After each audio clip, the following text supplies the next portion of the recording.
Hello students. நம்மளோட previous வீடியோவில் பார்த்தீங்கன்னா இந்த மணி மார்க்கெட்டோட பார்ட்டிசிபென்ட்ஸ் யாரெல்லாம் எதெல்லாம் மணி மார்க்கெட் இன்ஸ்ட்ருமெண்ட்ஸ் அப்படின்னு பார்த்தோம். அதில் ஃபஸ்ட் ஒன் வந்து ட்ரெஷரி பில். அதை பற்றி தான் இந்த வீடியோவில் கிளியராக பார்க்க போகிறோம். இதோட ஃபீச்சர்ஸ் டைப்ஸ் எல்லாமே கிளியராக பார்க்க போகிறோம். நான் ஆல்ரெடி உங்களுக்கு சொல்லியிருந்தேன் ட்ரெஷரி பில் அப்படிங்கிறது it's like a promissory note அப்படின்னு சொல்லியிருந்தேன். உங்களுக்கு ஒரு மாடல் ட்ரெஷரி பில் வந்து நான் இதில் இன்க்ளூட் பண்ணியிருக்கேன். இது வந்து எப்போ இஷ்யூ பண்ணது அப்படின்னு பார்த்தீங்கன்னா 1963 இஷ்யூ பண்ண ஒரு ட்ரெஷரி பில்லோட மாடல் தான் உங்களுக்கு கொடுத்துருக்கேன். இதில் பிக்சர் ஆட் பண்ணியிருக்கேன். இந்த ட்ரெஷரி பில்லில் என்ன நான் இங்கே இருக்கிறது வந்து உங்களுக்கு கிளியராக தெரியுதான்னு தெரியல, நான் படித்து காட்டுறேன். The President of India hereby promises to pay the bearer of any Indian office of the Reserve Bank of India or any agency thereof conducting government, so treasury business or any treasury or sub-treasury in India or any post office authorized in this behalf of sum of rupees 110 only on the expiry of the period of 5 years from the date of sale hereof. So இதில் என்ன கொடுத்துருக்காங்க அப்படின்னு பார்த்தோன்னா promises to pay. இந்த word ரொம்ப முக்கியம். ஓகேவா? யார் ப்ராமிஸ் பண்ணுறாங்க? பிரசிடெண்ட் ஆஃப் இந்தியா வந்து ப்ராமிஸ் பண்ணுறாரு. யாருக்கு ப்ராமிஸ் பண்ணுறாருனா டு த பேரர். பேரர்னால் யார்? இதை யார் வச்சுருக்காங்களோ, இந்த நம்ம ஆல்ரெடி சொல்லியிருக்கோம் இந்த ட்ரெஷரி பில் எல்லாமே வந்து நெகோஷியபிள் இன் நேச்சர். நெகோஷியபிள்னால் என்ன?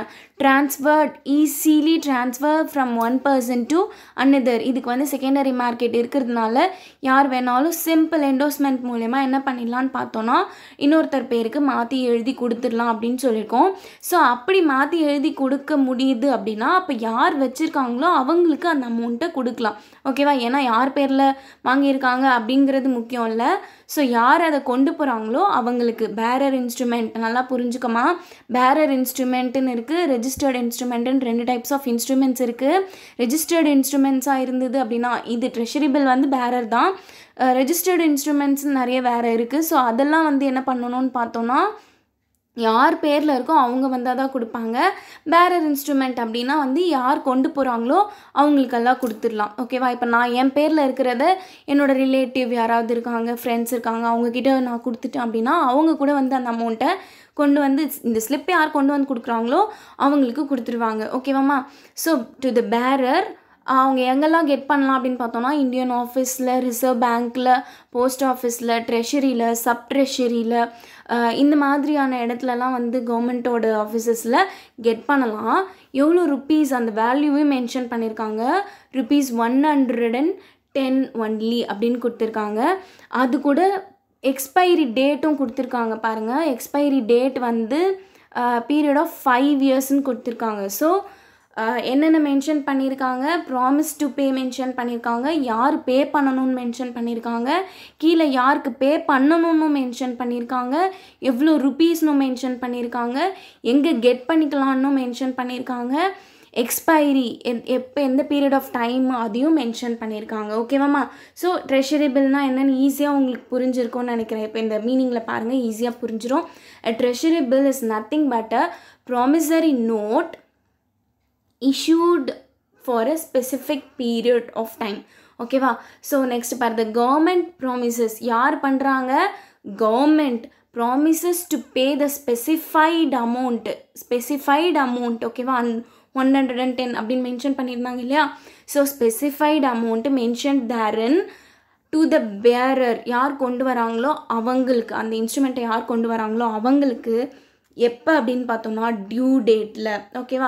டியூ டேட் நாட் எக்ஸீடிங் 1 இயர்னு கொடுத்துருக்காங்க. ஓகேவாம்மா? ட்ரெஷரி பில் யூஸ்வலி 1 இயர்க்குள்ளே தான். மணி மார்க்கெட் இன்ஸ்ட்ருமெண்ட் எல்லாமே 1 இயர்க்குள்ளே தான். ஆனால் நீங்கள் ப்ரீவியஸ் காமிச்சதில் 5 இயர் அப்படின்னு கொடுத்துருந்தாங்களே மேம் அப்படின்னா அப்போது டியூரிங் 1963 பில் இல்லையாது. ஸோ அந்த பீரியட் ஆஃப் டைமில் 5 இயர்ஸ் இருந்துச்சு. இப்போ வந்து பார்த்திங்கன்னா ட்ரெஷரி பில் வந்து பார்த்திங்கன்னா வித்தின் 1 இயர்க்குள்ளே தான் அதோட மெச்சூரிட்டி பீரியட் இருக்கும். கிளியராக அது எப்போயோ நான் கலெக்ட் பண்ணதில் எனக்கு கரண்ட் பில் கிடைக்கல. ஸோ அதனால் நான் அந்த இயரோட பில்லை வந்து நான் அட்டாச் பண்ணியிருக்கேன். புரியுதாம்மா?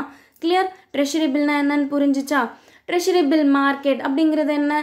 Just like purchase and sale of treasury bill எங்கெல்லாம் நடக்குதோ அது எல்லாமே ட்ரெஷரி பில் மார்க்கெட் தான். ட்ரெஷரி பில் மார்க்கெட்னா it is not a fixed place, எந்த ஒரு ஃபிக்ஸட் பிளேஸும் கிடையாது இல்லையா. நம்ம பார்த்தோம் இல்லையா எங்கெல்லாம் கெட் பண்ணிக்கலான்னு கொடுத்துருந்தாங்க இல்லையா. ஸோ அப்போ அதெல்லாமே comes under treasury bill market தான். ஓகேவா, எங்கெல்லாம் ட்ரெஷரி பில்லை வாங்குகிறோம் விற்கிறோமோ அது எல்லாமே ட்ரெஷரி பில் மார்க்கெட்டில் வரும். கிளியராமா? நெக்ஸ்ட் வந்து பார்த்திங்கன்னா features of treasury bill. Treasury bill மார்க்கெட்டோட ஃபீச்சர்ஸ் என்னன்னு கொடுத்துருக்காங்க. General features. ஃபர்ஸ்ட் ஒன் வந்து இஷ்யூவர். ட்ரெஷரி பில்லை யார் இஷ்யூ பண்ணுவாங்க நமக்கே தெரியும், கவர்மெண்ட், யூஸ்வலி சென்ட்ரல் கவர்மெண்ட் இல்லையா. பிரசிடென்ட் ஆஃப் இந்தியா அப்படின்னா சென்ட்ரல் கவர்மெண்ட் இல்லையா. அவங்க தான் என்ன பண்ணுவாங்க அப்படின்னு பார்த்தோன்னா ட்ரெஷரி பில்லை இஷ்யூ பண்ணுவாங்க. நெக்ஸ்ட் ஒன் வந்து இதோட நேச்சர் என்ன அப்படின்னா ஃபினான்ஸ் பில். இது வந்து இதோட நேச்சர் என்னன்னு பார்த்தோன்னா it is like a finance bill.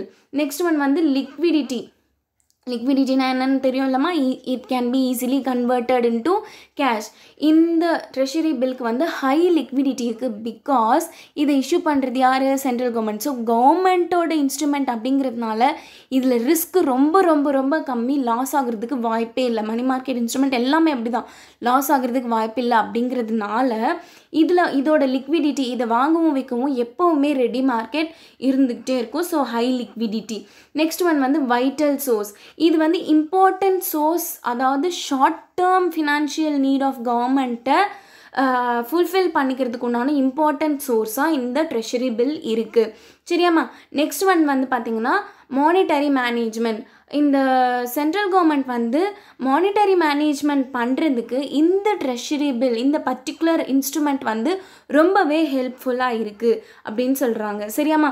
These are all the general features of treasury bill.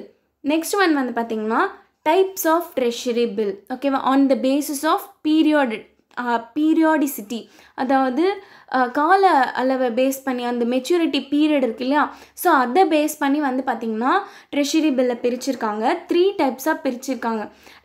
ஆக்சுவலாக பார்த்திங்கன்னா இன்னொரு டைப்பும் இருக்குது, 14 days ட்ரெஷரி பில்லும் இருக்குது இப்போது. ஆனால் உங்களோட சிலபஸில் என்ன கொடுத்துருக்காங்க அப்படின்னு பார்த்தோன்னா 3 டைப்ஸ் ஆஃப் ட்ரெஷரி பில்லை மட்டும்தான் மென்ஷன் பண்ணியிருக்காங்க. சரியாம்மா?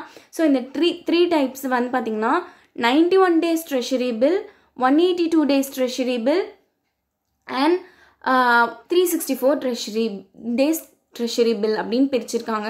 ஸோ இந்த டேஸை வந்து நீங்கள் நல்லா ஞாபகம் வச்சுக்கணும். சப்போஸ் இந்த டேஸை ஞாபகம் வச்சுக்க மறந்துருச்சு அப்படின்னா இது நீங்கள் எப்படி சிம்பிளாக ஞாபகம் வச்சுக்கலாம்னா 91 மட்டும் கான்ஸ்டண்ட்டாக ஞாபகம் வச்சுக்கோங்க. அதோட டபுள் த அமௌண்ட் டேஸ் தான் வந்து பார்த்திங்கன்னா 182 அப்படியே டபுள் பண்ணிங்கன்னா 364.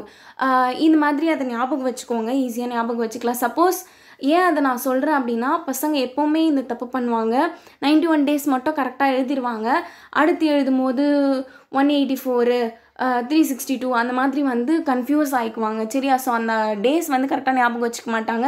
ஸோ உள்ள கண்டென்ட்லாம் கரெக்டாக எழுதியிருப்பாங்க, டேஸ் தப்பாக எழுதிட்டா தப்பாயிடும். சரியா? ஸோ கண்டென்ட் ஞாபகம் வச்சுக்கிறதுக்கு சின்ன லாஜிக். நெக்ஸ்ட் வந்து பார்த்திங்கன்னா 91 days ட்ரெஷரி பில் அப்படிங்கிறது என்ன அப்படின்னா, யூஸ்வலாக இந்த ட்ரெஷரி பில்ஸ்லாம் வந்து பார்த்திங்கன்னா டிஸ்கவுண்ட்டில் இஷ்யூ பண்ணுவாங்க. சரியா? ஸோ டிஸ்கவுண்ட்டில் இஷ்யூ பண்ணும்போது பார்த்திங்கன்னா அதாவது ஃபேஸ் வேல்யூ, ஒரிஜினல் வேல்யூ விட சம்வாட் பர்சன்டேஜ் கம்மியாக வச்சு இஷ்யூ பண்ணுவாங்க. சரியா? இந்த 91 days ட்ரெஷரி பில் பார்த்திங்கன்னா ஃபிக்ஸட் ரேட் இருக்கும், அதாவது டிஸ்கவுண்ட்டுக்கு ஃபிக்ஸட் ரேட் இருக்கும், அது 4%. ஓகேவா? யூஸ்வலாக 91 days ட்ரெஷரி பில்லு 4% டிஸ்கவுண்ட்டில் இஷ்யூ பண்ணுவாங்க. அதே நேரத்தில் ஆக்ஷன்லேயும், அதாவது ஏலத்துலேயும் விடுவாங்க. சரியா? ஸோ இதில் நான் 4%ல் ஸ்டார்ட் பண்ணுறேன், இதுக்கு கம்மியாக கேட்குறவங்க கேட்கலாம், அதிகமாக கேட்குறவங்க கேட்கலாம் அப்படின்னு சொல்லிட்டு ஸ்டார்டிங் 4% வச்சுட்டு ஆக்ஷன் பேசிஸில் விடுவாங்க. ஸோ பார்ட்டிசிபென்ட்ஸ் வந்து அவங்களுக்கு எது கம்ஃபர்டபுளோ அந்த பர்சன்டேஜ் கேட்பாங்க, எது பெஸ்ட்டாக செட் ஆகுதோ அதுக்கு வந்து அந்த டிஸ்கவுண்ட் ரேட்டை ஃபிக்ஸ் பண்ணிவிட்டு இந்த பில்லை வந்து 91 days ட்ரெஷரி பில்லை வந்து இஷ்யூ பண்ணுவாங்க. சரியாம்மா? நெக்ஸ்ட் வந்து பார்த்திங்கன்னா 182 days ட்ரெஷரி பில். இந்த 91 days ட்ரெஷரி பில்லாக இருக்கட்டும் இல்லை 182 days ட்ரெஷரி பில்லாக இருக்கட்டும், ரெண்டுமே யார் தான் ஹோல்ட் பண்ணுவாங்கன்னு பார்த்தோன்னா ஆர்பிஐ. சென்ட்ரல் கவர்மெண்ட் அப்படின்னா என்ன, சென்ட்ரல் பேங்க், ஆர்பிஐ தான் வந்து ஹோல்ட் பண்ணுவாங்க. இந்த 2 பில்ஸுமே பார்த்திங்கன்னா எந்த பேசிஸில் இஷ்யூ பண்ணுவாங்க அப்படின்னு பார்த்தோன்னா டேப் பேசிஸில் பண்ணுவாங்க. 91 days ட்ரெஷரி பில் வந்து 4% ஃபிக்ஸட் ரேட்டு. ஓகேவா? அதுக்கப்புறம் ஆக்ஷன்லேயும் பண்ணுவாங்கன்னு சொன்னோம். டேப் பேசிஸ்லையும் பண்ணுவாங்க அப்படின்னு சொல்கிறோம். ஸோ டேப் பேசிஸ் அப்படின்னா என்ன அப்படின்னு முதல்ல நம்ம தெரிஞ்சுக்கணும். ஓகேவா? ஆன் டேப் பேசிஸ் அப்படின்னா இப்போது இந்த பில்லை வந்து இஷ்யூ பண்ணிடுவாங்க. ஓகேவா? அதாவது ஃபேஸ் வேல்யூக்கே இஷ்யூ பண்ணிடுவாங்க. இஷ்யூ பண்ணிவிட்டு மார்க்கெட்டில் இதுக்கு உண்டான வேல்யூ எப்போ நல்ல ப்ரைஸ் கிடைக்குதோ, நல்ல அமௌண்ட் எப்போ கிடைக்குதோ அந்த டைமில் தான் சேலை எக்ஸிக்யூட் பண்ணுவாங்க. நல்லா புரிஞ்சுக்கமா, இஷ்யூ பண்ணிடுவாங்க. இந்த 182 டேஸ் ட்ரெஷரி பில்லை இஷ்யூ பண்ணுறோம் அப்படின்னு சொல்லிட்டு ரெடியாக வச்சுருப்பாங்க. ஆனால் சேல் எக்ஸிக்யூட் பண்ண மாட்டாங்க. எப்போ எக்ஸிக்யூட் பண்ணுவாங்கன்னா பெஸ்ட் மார்க்கெட் ப்ரைஸ் எப்போ கிடைக்குதோ அப்போ எக்ஸிக்யூட் பண்ணுவாங்க. இப்போ சிம்பிளாக புரிஞ்சுக்கோங்களேன். டேப்னா என்ன? நம்ம மோட்டரில் என்ன பண்ணியிருப்போம், மோட்டர் போட்டு தண்ணி ஏற்றி டேங்க்கில் வச்சுருப்போம், ரெடியாக இருக்கும் இல்லையா, ரெடி டு யூஸாக இருக்கும். அது வந்து டேப்பில் வந்து ரெடியாக நின்றுட்டுருக்கோம். நமக்கு எப்போ தேவைப்படுதோ அந்த நேரத்துக்கு டேப்பை ஓப்பன் பண்ணி யூஸ் பண்ணிக்குவோம் இல்லையா. ஸோ அந்த மாதிரி தான் இந்த இன்ஸ்ட்ருமெண்ட்ஸ் எல்லாம் வந்து பார்த்திங்கன்னா ரெடியாக வச்சுருப்பாங்க. அதுக்கு எப்போ பெஸ்ட் ப்ரைஸ் கிடைக்குதோ அப்போ அதை சேல் பண்ணுவாங்க. சரியா? இது 182 days treasury bill. Next one பார்த்திங்கன்னா 364 டேஸ் ட்ரெஷரி பில், அதாவது வருஷம் ஃபுல்லாக, ஒரு வருஷம் வரைக்கும். ஸோ அந்த 364 டேஸ் ட்ரெஷரி பில் அப்படின்னு பார்த்தோன்னா இதுக்கு எந்த ஒரு ஃபிக்ஸட் ரேட் ஆஃப் இன்ட்ரெஸ்ட்டும் எதுவுமே கிடையாது. ஓகேவா? டிஸ்கவுண்ட் ரேட்டாக அப்போ எப்படி ஃபிக்ஸ் பண்ணுவாங்கன்னு பார்த்தோன்னா எப்போவுமே ஆப்ஷனில் தான் பண்ணுவாங்க. சரியா? ஸோ 91 டேஸாக இருக்கட்டும், 182 டேஸாக இருக்கட்டும், அதில் வந்து ஆப்ஷன்லையும் பண்ணுவாங்க, டேப் பேசிஸ்லையும் பண்ணுவாங்க அப்படின்னு சொல்லியிருந்தோம். ஃபிக்ஸட் ரேட்டும் இருக்குது 91%க்கு அப்படி 91 டேஸ்க்கு அப்படின்னு சொல்லி பார்த்தோம். ஆனால் 364 டேஸ் ட்ரெஷரி பில்க்கு ஒன்லி வே வந்து என்ன அப்படின்னு பார்த்தோன்னா ஆப்ஷனில் தான் பண்ணுவாங்க, ஏலத்தில் தான் பண்ணுவாங்க. எந்த ஒரு ஃபிக்ஸட் ரேட்டும் கிடையாது. யார் முன்னாடி அப்படின்னு பார்த்தோன்னா யாரெல்லாம் பார்ட்டிசிபென்ட்ஸ் இன் மணி மார்க்கெட்டோ அவங்க முன்னாடி வந்து கூப்பிட்டு வச்சு ஏலம் விடுவாங்க. அங்கே ப்ராப்பர் அத்தாரிட்டிஸும் இருந்து அதை அக்செப்ட் பண்ணணும். அந்த ஏலத்தை வந்து அக்செப்ட் பண்ணுற அத்தாரிட்டிஸும் அங்கே இருக்கணும். அப்படி இருக்கும்போது தான் அந்த டிஸ்கவுண்ட் ரேட்டை வந்து ஏலத்தில் விடுவாங்க. ஸோ எந்த டிஸ்கவுண்ட் ரேட் வந்து பெஸ்ட்டாக இருக்குது, எதில் ஃபிக்ஸ் பண்ணுறாங்களோ அந்த ஃபைனலாக ஃபிக்ஸ் பண்ணக்கூடிய அந்த ஃபிக்ஸட் ரேட்டுக்கு என்ன பேர்னா கட் ஆஃப் ரேட் அப்படின்னு சொல்லுவாங்க. சரியா? எந்த ரேட்டுக்கு வந்து ஃபிக்ஸட் ரேட்டை வந்து எது பண்ணுறாங்களோ ஃபைனலைஸ் பண்ணுறாங்களோ அந்த ரேட் ஆஃப் டிஸ்கவுண்ட்டுக்கு பேர் கட் ஆஃப் ரேட் அப்படின்னு சொல்லுவாங்க. சரியாம்மா? So these are all the types of treasury bill. ஓகேவாம்மா? நெக்ஸ்ட் வீடியோவில் நம்ம சர்டிஃபிகேட் ஆஃப் டெபாசிட் பற்றி பார்க்கலாம். Okay, thank you.